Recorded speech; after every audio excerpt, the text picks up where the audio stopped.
Faut pas le poids. Je veux pas de bolos dans ma life, ne sera-t-il de taille. Je veux pas de bolos dans ma life, que des vrais bonhommes dans ma life. Je veux pas de bolos dans ma life. Je suis Zao, artiste je sais pas comment me positionner, artiste urbaine de manière plus large, artiste tout court. J'ai fait beaucoup de collaborations, je me suis fait connaître avec C'est Chelou, La Retourne, Kifendir et Je Te Promets. Tu diras cette aspect, je vais la taper, c'est chelou. Cette façon qu'elle a de te regarder, c'est quoi sa manière de t'appeler bébé. Car je sais que la retourne, pour à la place de part. La retourne, tôt tard tôt.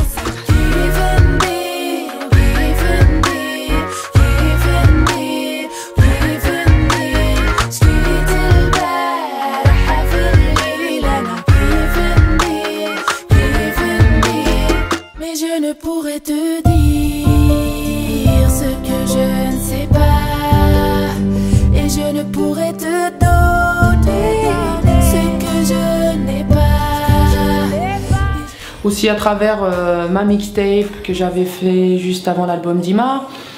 J'ai fait énormément de collaborations avec beaucoup d'artistes urbains, donc dans Choa, Kamel l'Ancien, Kerry James, Grand Corps Malade, Rof, enfin voilà, et j'en passe. Ouais, il y a Sean Paul aussi, Hold My Hand, qu'on a fait en featuring, avec Justin Nozuka dans Heartless. Voilà, plein de choses. Et puis pour résumer, tapez Zao sur Google, tout simplement. J'explose en mille morceaux, je disparais. Contagieuse, parce que ce qui est contagieux, c'est ce qui se transmet très facilement. Ce qui se transmet facilement pour moi, c'est la musique. Donc c'est quelque chose qui me touche très vite et par lequel on peut toucher aussi les autres. Par laquelle on peut toucher les autres. Et je trouvais ce concept très intéressant à partir du moment où pour toucher les autres, il faut soi-même être touché. Donc il faut laisser les autres nous approcher, nous influencer.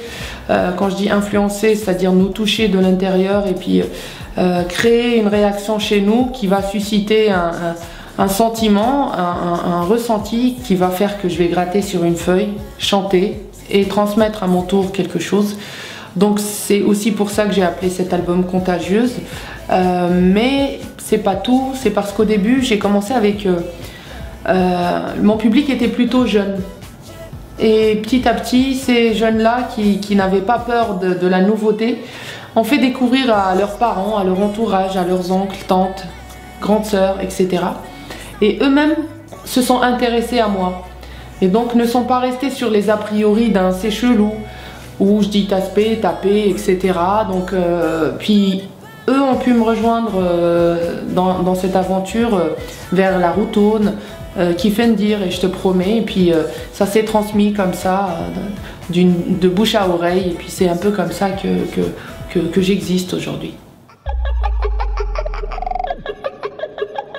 Feeling en fait, j'ai été au feeling, c'est-à-dire je me suis pas dit tiens à partir de maintenant je commence l'album. J'ai toujours écrit, que ça soit pour moi, pour d'autres. Si c'est pour moi tant mieux, si c'est pas pour moi je place ailleurs. Je n'ai pas de soucis, ou bien des fois je mets en banque tout simplement et je me dis je vais pas le sortir parce qu'on a besoin de s'entraîner tout le temps. Et puis moi j'aime écrire et j'aime la création, trouver des mélodies, des gimmicks, etc. Et en fait, ça peut partir d'un bœuf, voilà, piano, je chante par-dessus, j'ai une idée, mais j'ai pas de thème. On va dire j'ai une mélodie forte, je vais laisser de côté, je vais passer à autre chose où j'aurai peut-être un thème pour une autre chanson. Je reviens à celle d'avant. Enfin voilà, je n'essaie jamais je ne me mets pas la pression de finir une chanson quand je la commence. Je commence, tant que c'est naturellement fluide, c'est bon. Dès que je commence à trop réfléchir, j'arrête parce que c'est jamais bon.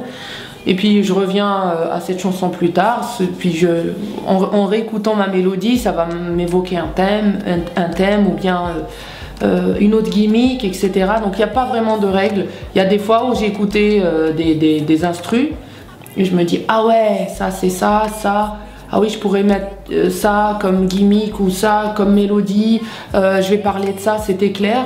Ou des fois, j'écoute des instrus et c'est juste pas ma tona ou on va dire mon range de voix. Donc bon, bah, je dis c'est bien, mais peut-être pour quelqu'un d'autre qui n'est pas dans ma palette vocale. Ou bien des fois j'écoute, ça me plaît, mais ça m'évoque quelque chose que je ne saurais pas raconter, donc ça sert à rien de m'aventurer dans des choses que je vais mal faire, mais je tente quand même des fois, et puis si ça donne pas, c'est pas grave.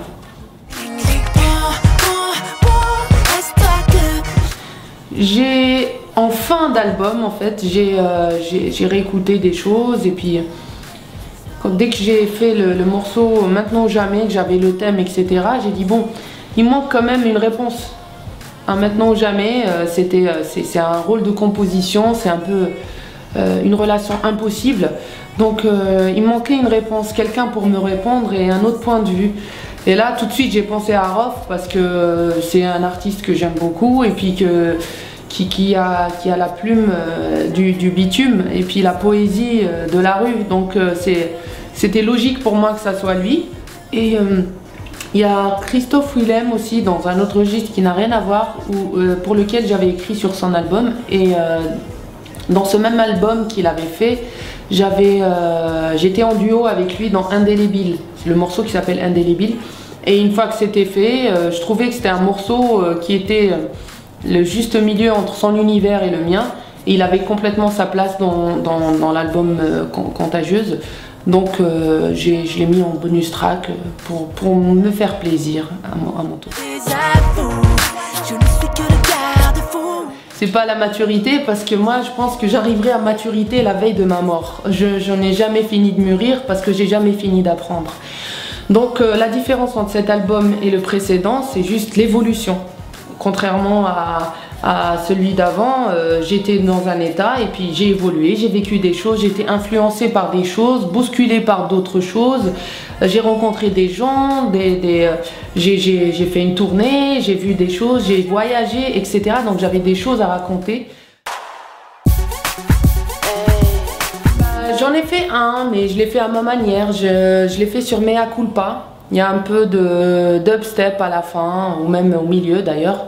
Mais c'était important que ça reste urbain aussi. Donc c'est du dubstep mélangé à de l'urbain. C'est plus, c'est un exercice de style, c'est de la punchline, c'est du. Je me suis beaucoup amusée. Tout est pareil, où il y a un peu d'électro, mais toujours équilibré avec de la guitare acoustique qui est elle le gimmick. Mais voilà, j'ai essayé de le faire, mais je ne force jamais rien. Autant j'apprécie la musique électro, j'en écoute beaucoup, autant là, c'est l'inspiration du moment a fait que ça donnait ça.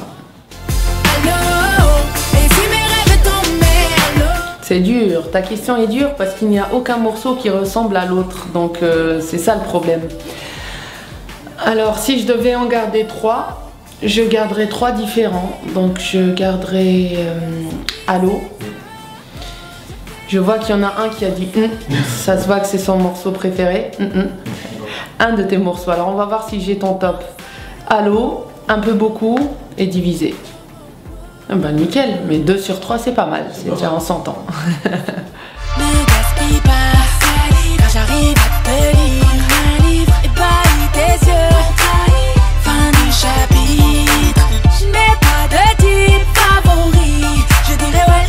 Je pense que c'est pas nouveau les clashs, il y en a toujours eu, il y en aura toujours et ça fait partie du game.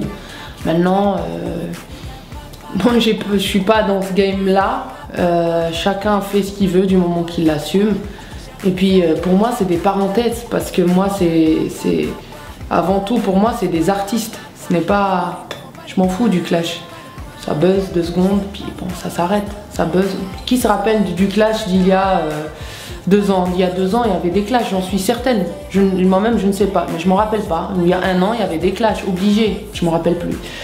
Ce qui reste, c'est les chansons. Ce qui reste, c'est ce qui touche les gens. Ce qui reste, c'est les lyrics, les paroles, les mélodies. Et voilà, les chansons classiques qu'on écoute un peu partout. Donc le reste, voilà.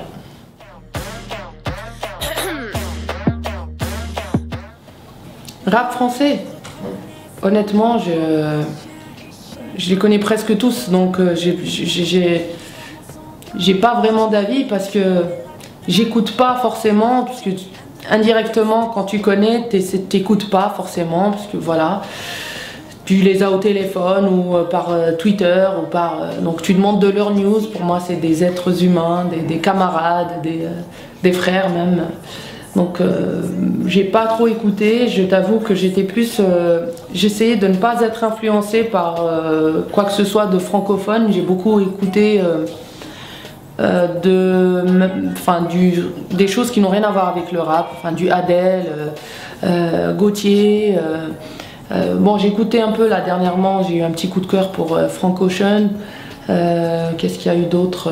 J'ai écouté du vieux rap old school, MC Solar, Oxmo, enfin vraiment l'essence même à l'ancienne, le rap de l'époque, Kerry James quand il était tout petit, des choses comme ça, ou bien de la New Jack, voilà, parce que je trouvais que c'était la bonne vieille époque, c'était très musical, il n'y avait pas que des boucles. C'était musical, il y avait un mélange, c'était riche en musique. Donc j'ai écouté un peu de tout ça, et puis beaucoup d'électro aussi, j'en ai écouté, parce qu'il y a des mélodies très fortes. Et voilà, c'est un peu pour ne pas rester dans un couloir, pour indirectement me rappeler de ce qui me plaît dans la musique. DJ, press sur play. Non. Je n'en ai pas. Je n'écoute rien pour ne pas être... Là, je suis en promo, donc les gens jouent beaucoup ma musique, j'écoute et j'essaie de faire le vide quand je rentre chez moi, de n'écouter rien du tout, justement.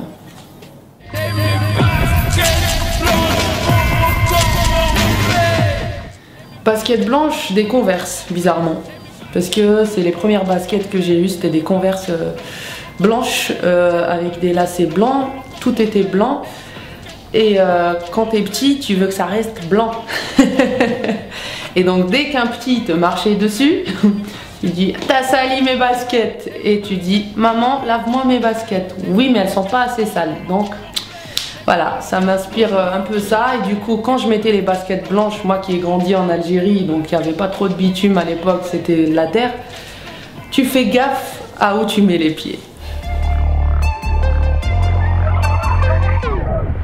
En 2013, il y aura une grosse tournée qu'on est en train de monter. Il y a plein de dates qui sont tombées, mais comme ça, c'est pas fini. Donc on les regroupera toutes sur zaomusic.com, on l'annoncera, et puis vous relayerez dans Basket Blanche. Le mot de la fin, merci pour l'interview, et puis j'espère que l'interview sera contagieuse. Hello.